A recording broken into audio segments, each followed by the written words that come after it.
नमस्कार, मेरे YouTube channel core ज्ञान में आपका स्वागत है। आज हम बात करेंगे जो गवर्नमेंट के तरफ से इंडियन रेलवे की तरफ से मतलब जो लाइव आपको दिखाने वाला हूँ कि फॉर्म कैसे फिलअप करना है, क्या क्या डॉक्यूमेंट आपको मांगा जाएगा, ताकि आप ये वीडियो देखने के बाद जो डॉक्यूमेंट का रिक्वायरमेंट है वो पहले ही रेडी करके रखें, तैयार रखें, ताकि फॉर्म फिलअप करने के टाइम पे आपको कोई आवश्यकता जो पड़ेगी वो आपको पहले से जानकारी हो जाएगी। तो सबसे पहले हम बात करते हैं कि जो RRB NTPC है, यहाँ पे ग्रेजुएट लेवल और इंटर लेवल पे भी दोनों पे वैकेंसी निकली है। फॉर्म फिलअप करने का दोनों का सेम है। आपको यहाँ पे देख सकते हैं, जो मैं डिस्क्रिप्शन बॉक्स में आपको डिस्क्रिप्शन बॉक्स में इंटर कर दूंगा, वो जो लिंक है वो शेयर कर दूंगा, ताकि आप उस पर क्लिक करके डायरेक्ट कर सकते हैं, या गूगल में आपको डायरेक्ट सर्च करना है NTPC RRB। सो ये रिक्वायरमेंट वाली पोर्टल खुल जाएगी। आप जैसे ही इस पोर्टल पे आएंगे तो आप यह देख सकते हैं कि यहाँ पे अप्लाई लिखा हुआ है। आपको इस पे अप्लाई पे क्लिक करना है। जैसे ही आप क्लिक करते हैं तो आपके सामने एक ऑप्शन आता है क्रिएट एन अकाउंट या ऑलरेडी हैव एन अकाउंट। मतलब आप अकाउंट पहली बार आप इस पे अप्लाई कर रहे हैं या क्रिएट कर रहे हैं तो आपको क्रिएट अकाउंट पे करना पड़ेगा। और यदि आप ऑलरेडी हैव एन अकाउंट, मतलब आपके पास कोई अकाउंट पहले है इसमें, RRB में पहले आपने अप्लाई किया था, आपका मोबाइल नंबर या ईमेल आईडी दोनों में से कोई एक रजिस्टर है, तो आपको फिर से रजिस्टर करने की ज़रूरत नहीं है। फॉरगेट, यदि पासवर्ड भूल चुके हैं तो फॉरगेट पासवर्ड पे क्लिक करके फिर रजिस्टर कर सकते हैं, मतलब लॉगिन कर सकते हैं।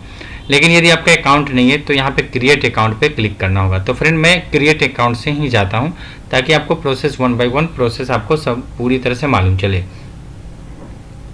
अब मैं जैसे ही क्रिएट अकाउंट पे क्लिक किया हूँ, यहाँ पे लिखा हुआ है candidate have already created account for. यदि आपने ALP के लिए या टेक्नीशियन के लिए या सब इंस्पेक्टर के लिए या कांस्टेबल, इन सब के लिए, जूनियर इंजीनियर के लिए आपने कभी रजिस्टर किया होगा, तो आपको फिर से रजिस्टर करने की ज़रूरत नहीं है। You should log in using the same user name password से आप कर सकते हैं। तो मैं ये ओके पे क्लिक कर देता हूँ। क्लिक करते ही आपके पास ये ओपन हो जाता है पेज। क्योंकि मैंने रजिस्टर करने के लिए किया। आप लॉगिन के लिए करते हैं तो यहाँ से आप ऑलरेडी हैव एन अकाउंट और लॉगिन हेयर पे क्लिक करके लॉगिन कर सकते हैं, लेकिन मैं रजिस्टर वाले प्रोसेस से आगे बढ़ रहा हूँ इसमें। अब बात करें कंट्री ऑफ नेशनलिटी, आपको यहाँ पे बिल्कुल इंडियन ही सर्च करना है, इसमें इंडियन ही सेलेक्ट करना है। इसके अलावा आपको यहाँ पे फुल नेम है, मतलब जो आधार कार्ड में या मैट्रिकुलेशन में, यहाँ पे आप देख सकते हैं मैट्रिकुलेशन का ही मान होगा, मतलब मैट्रिक का जो सर्टिफिकेट में 10th के क्लास के सर्टिफिकेट में मार्कशीट में जो नाम लिखा है, पूरी तरह से जैसा नाम है वही नाम आपको यहाँ पे इंटर करना है। इसके अलावा रीटाइप फुल नेम, मतलब वही जो नाम आपने यहाँ पे टाइप किया है, इंटर किया है, वही नाम आपको यहाँ पे लिखने हैं। यहाँ पे have you change your name, आपने कभी नाम चेंज करवाया है 10th के सर्टिफिकेट में कभी, या कभी अभी नाम चेंज हो चुका है आपका और 10th के सर्टिफिकेट में कुछ और नाम है, तो आप यदि यस है तो नाम मेंशन करना पड़ेगा, कब किया, किस डेट में किया। और यदि आपने वही नाम आपका अभी तक है इसमें, तो आप यहाँ नो पे क्लिक करके आगे प्रोसीड कर सकते हैं।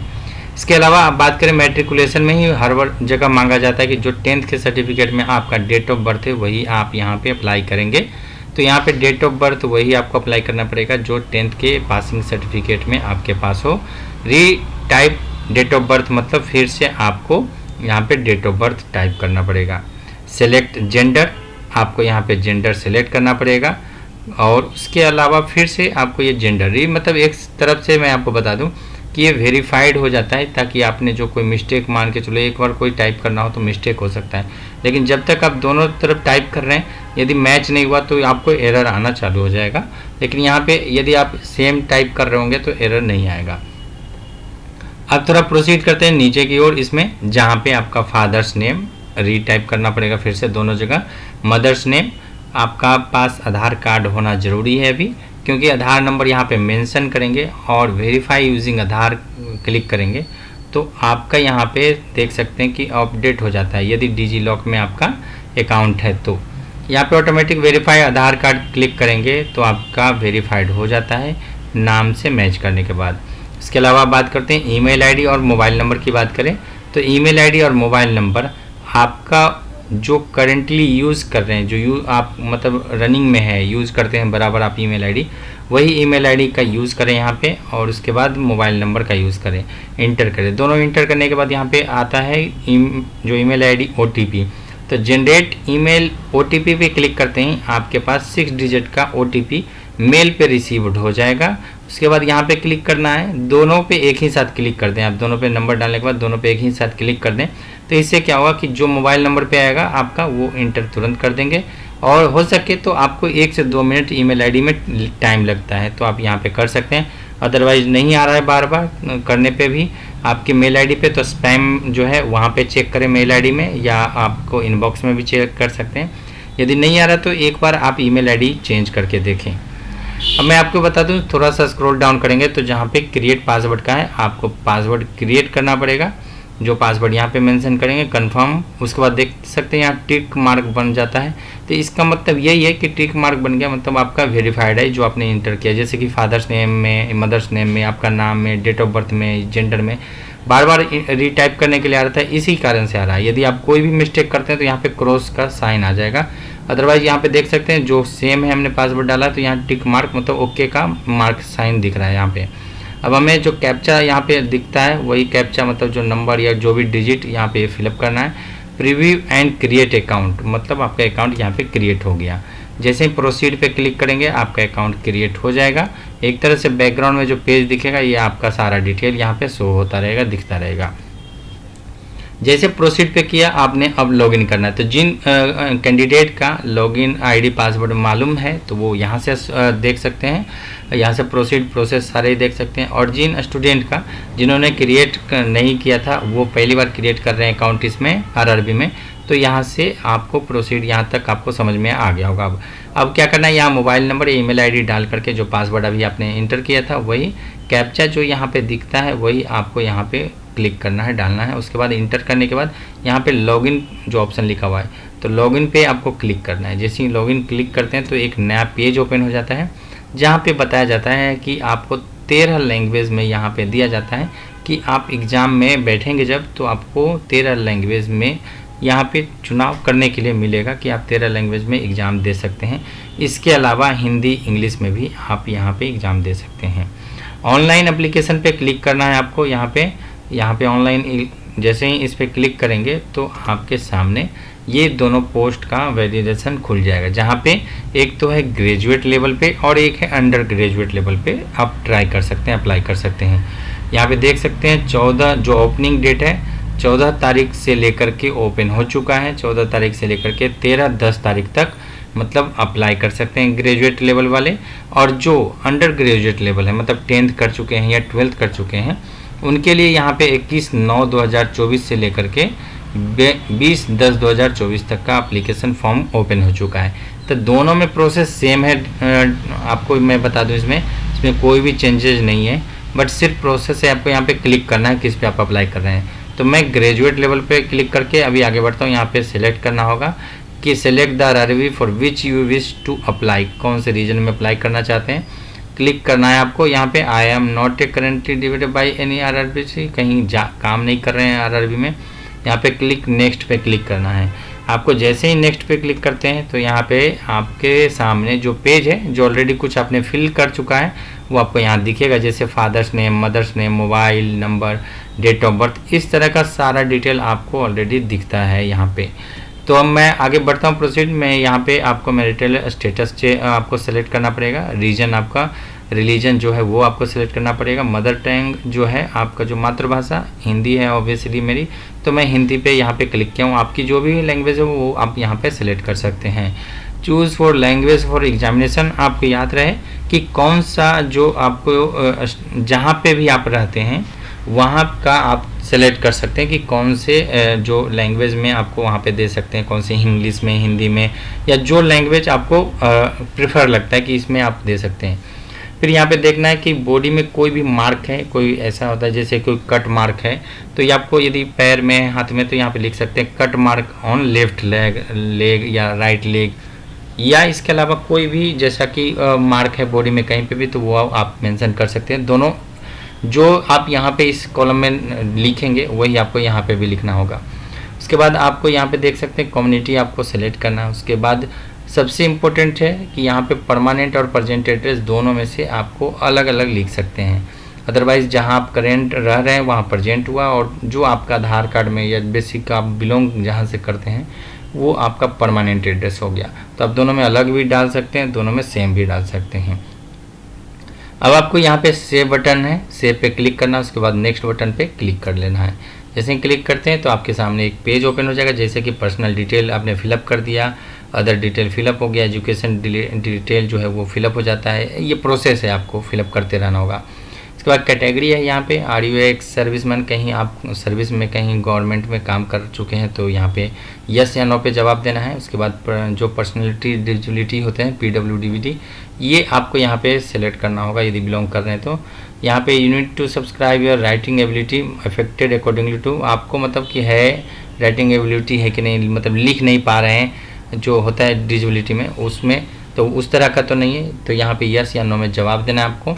उसके बाद स्क्रॉल डाउन करके आना है, इकोनॉमिक जो EBC कैटेगरी से आप हैं कि नहीं वो यहाँ पे, इसमें भी यस या नो पे जवाब देना है। Detail of serving railway applicant, आपने कभी रेलवे में काम किया है यहाँ पे, उसमें भी आपको यस या नो में जवाब देना है। उसके बाद बात करें फ्रेंड कि यहाँ पे अकाउंट नंबर, आपका अकाउंट होल्डर नंबर, मतलब आपका नाम क्या है, कौन से बैंक में है अकाउंट और आपने किस नाम से ओपन किया है अकाउंट, तो यहाँ पे अकाउंट नंबर आपको मेंशन करना पड़ेगा, डालना पड़ेगा, इंटर करना पड़ेगा। यहाँ पे भी फिर से वही अकाउंट नंबर इंटर करना पड़ेगा। IFSC कोड डालकर कंफर्म जैसे ही क्लिक करते हैं तो ऑटोमेटिक बैंक का नाम और आपका बैंक का एड्रेस यहाँ पे दिखना चालू हो जाएगा। रीज़न यही है ये चीज़ मांगने का, क्योंकि अब जैसे ही फर्स्ट अटैम्प्ट में आप यदि फर्स्ट जो एग्ज़ाम है फर्स्ट स्टेज, जैसे ही आप एग्ज़ाम में पार्टिसिपेट करते हैं तो आपको अमाउंट जो है वो रिफंड हो जाता है। तो अब उसके बाद सेव पे क्लिक करने के बाद आपको यहाँ पे नेक्स्ट बटन पे क्लिक करना है। उसके बाद नेक्स्ट बटन पे क्लिक करते हैं, यहाँ पे एसेंशियल क्वालिफिकेशन आपको जो है तीसरा स्टेप्स वहाँ पे मांगा जाएगा आपको यहाँ पे। तो आपको यहाँ पे एसेंशियल क्वालिफिकेशन जैसे फर्स्ट तो मांगा जा रहा है कि मैट्रिकुलेशन का है, तो मैट्रिक का आपका सारी डिटेल यहाँ पे फिलअप करना होगा। याद रहे जो अपलोड डॉक्यूमेंट है, मतलब कि पासिंग सर्टिफिकेट हो या मार्कशीट हो 10th का, आप यहाँ पे जो अपलोड करेंगे वो आपका PDF फाइल में होना चाहिए। तो आपके पास यदि डॉक्यूमेंट है उसको फ़ोटो कीजिए और ऑनलाइन JPG टू PDF जो कन्वर्ट होते हैं वो आप इजीली कर सकते हैं इसको। इसके बाद याद रहे कि कौन से मंथ में आपने या कौन से डेट में आपका रिजल्ट डिक्लेयर हुआ था, वो भी आपको आपके सर्टिफिकेट में ही लिखा होता है कि कौन से डेट पे मेंशन होता है कि कौन से डेट पे रिजल्ट हुआ था, तो वो भी आप लिख सकते हैं। अदरवाइज नहीं डेट है पर्टिकुलर तो आप मंथ सेलेक्ट कर सकते हैं। रोल नंबर आपको ये सारे मैंडेटरी है फिलअप करना। जिस स्टेट से आपका पासिंग सर्टिफिकेट बना है, जिस स्टेट से आपने पढ़ाई किया था 10th का, वही आपको यहाँ पे मेंशन करना है। ऐसा नहीं कि आप अभी कहाँ रह रहे हैं उसकी नहीं मेंशन करना है, आपको मार्क्स सर्टिफिकेट जो है 10th का वो जो फिलअप है, जो डिटेल है वही आपको यहाँ पे फिलअप करना है। उसके बाद नेक्स्ट बटन पे क्लिक करना है आपको। जैसे ही क्लिक करते हैं अपलोड करने के बाद तो आपके सामने एक स्क्रॉल डाउन बटन आता है जहाँ पे आपको इमेज जो है वो फिलअप करना है, अपडेट करना है। तो याद रहे कोई भी इमेज आपका जो है क्लियर व्यूज़ होना चाहिए, कोशिश करें कि वाइट बैकग्राउंड हो, वो आप ज़रूर इसमें ध्यान दें। दूसरी बात है कि जो इमेज है वो 30 से 70 KB के बीच में होना चाहिए। तो मैंने एक वीडियो भी बनाया है, आप देख सकते हैं, सबसे टॉप में यहाँ पे दिखेगा आपको, यहाँ पे क्लिक करके देख सकते हैं कि ये जो वीडियो है इसमें डायरेक्ट आपको जितने साइज़ में चाहिए, जितने KB में चाहिए फाइल इमेज, वो आप डायरेक्ट कन्वर्ट कर सकते हैं। तो ये भी आपको मैंने यहाँ पे बताया, ये भी आपका यूज़ हो जाएगा फ़ोटो अपलोड करने के टाइम पे कि आपको कहीं इधर उधर साइज़ रिसाइज नहीं करना पड़ेगा। डायरेक्ट आपको उस जो मैं वेबसाइट वीडियो है उसको भी आप देख सकते हैं। इसमें मैंने अपने वीडियो में बताया कि वेरी इजी, बहुत आसान तरीके से आप डायरेक्ट क्लिक करके अपना फ़ोटो को उसमें अपलोड करेंगे, ऑटोमेटिक ये कन्वर्ट हो जाएगा। इसके बाद आपको सिग्नेचर स्क्रॉल डाउन करके आएंगे तो सिग्नेचर आपको अपलोड करना पड़ेगा। सिग्नेचर करने के बाद यहाँ पे अब आते हैं तो जो 4 प्रेफरेंस हैं, जो पोस्ट हैं, आप किसको सबसे फर्स्ट प्रेफरेंस देते हैं, तो ये भी आपको यहाँ पे सेलेक्ट करना है। यहाँ पे देख सकते हैं NCR चीफ कमर्शियल कम टिकट सुपरवाइज़र है या NCR गुड ट्रेन मैनेजर आपको करना पड़ेगा, जो ट्रेन मैनेजर होते हैं। जूनियर अकाउंटेंट असिस्टेंट कम टाइपिस्ट हैं। तो ये 4 में से किसको प्रायोरिटी आप सबसे ज़्यादा देना चाहते हैं, कौन से जॉब चाहते हैं कि जब आपका सिलेक्शन हो तो ये इसमें हो आपका। तो जैसे ही आप सेलेक्ट करेंगे तो इसको स्क्रॉल करके और आपको यहाँ पे रखना होता है। तो जिसको पहले रेफरेंस देंगे तो आप उठाएं, यहाँ पे करें रेफरेंस, तो इसका मतलब ये आपको फर्स्ट रेफरेंस दे दिए। तो मैंने क्या किया, सेलेक्ट किया है। तो जैसा एज यूजुअल था मैंने उस सारे को 1 बाय 1 उठा करके यहाँ पे रख दिया है। तो यहाँ पे चारों का चारों आके हो गया, मतलब ये सेट हो गया कि 1 2 3 4 में आपने पहले प्रायोरिटी किसको दिया, पहले रेफरेंस प्रेफरेंस जो होता है वो आपने किसको दिया है इसको, मतलब आपकी जब जॉब लगेगी तो पहले आपको इसमें ही आपको सिलेक्शन किया जाएगा। अब आते हैं सबसे नीचे जो पेमेंट जो है उसमें आपको सारी चेक बॉक्स बनी होती है, उस पर क्लिक करना है। प्लेस में आप कोई भी प्लेस लिख सकते हैं, जहाँ से आप बिलोंग करते हैं वहाँ का भी प्लेस लिख सकते हैं। उसके बाद आपको यहाँ पे सेव पे क्लिक करें, प्रीव्यू एप्लीकेशन पे क्लिक कर दें। तो जैसे ही क्लिक करते हैं तो आपका सारा डिटेल जहाँ के लिए अप्लाई किया था आपने सारा दिख जाएगा। यहाँ पे मैंने अप्लाई किया है प्रयागराज के लिए, तो यहाँ पे देख सकते हैं यह सारा डिटेल आ चुका है। उसके बाद स्क्रॉल डाउन थोड़ा सा करेंगे तो यह सारा डिटेल आपको यहाँ पे दिखेगा। उसके बाद सबमिट बटन पे एक बार क्लिक कर सकते हैं। आप एडिट भी कर सकते हैं, यदि कोई भी दिक्कत है अभी तक आप चेक कर सकते हैं एक बार। अदरवाइज यदि सब सही आपने फिलअप किया है तो आप यहाँ पे टिक मार्क मार के क्लिक करके उसके बाद सबमिट बटन पे क्लिक कर दें। जैसे सबमिट बटन पे क्लिक करते हैं तो आपके पास जो पेमेंट वाला ऑप्शन है वो आपके पास दिखना चालू हो जाएगा, जहाँ पे पेमेंट करने के लिए आपको बोला जाएगा। आपको ये देख सकते हैं सारा डिटेल आपको यहाँ पे दिखेगा। आपको यहाँ पे पे विथ जो रोजगार पे है वो आप क्लिक करना है। यहाँ पे जैसे ही क्लिक करते हैं तो आपके सामने बहुत सारा ऑप्शन आ जाएगा कि आप पेमेंट किस वे से करना चाहते हैं, नेट बैंकिंग से, यूजिंग कार्ड से, debit card, credit card, QR code, UPI, net banking, कुछ भी से कर सकते हैं। तो मेरे लिए सबसे इजी प्रोसेस होता है जो है UPI QR कोड, तो मैं इस पर क्लिक कर देता हूँ। अब आपके सामने एक QR कोड दिख जाएगा, आप उसको सिर्फ स्कैन करना है और पेमेंट करना है। जैसे पेमेंट करेंगे ये पेज रीलोड हो जाएगा, रीलोड होकर के बैक टू आपका फॉर्म पे चला जाएगा, जिसमें आपको कंफर्म हो जाएगा कि आपने पेमेंट कर दिया है और आपकी सक्सेसफुली सबमिट हो चुकी है form.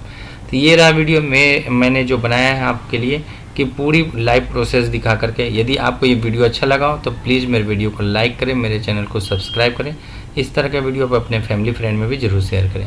Thank you for watching this video देखने के लिए धन्यवाद।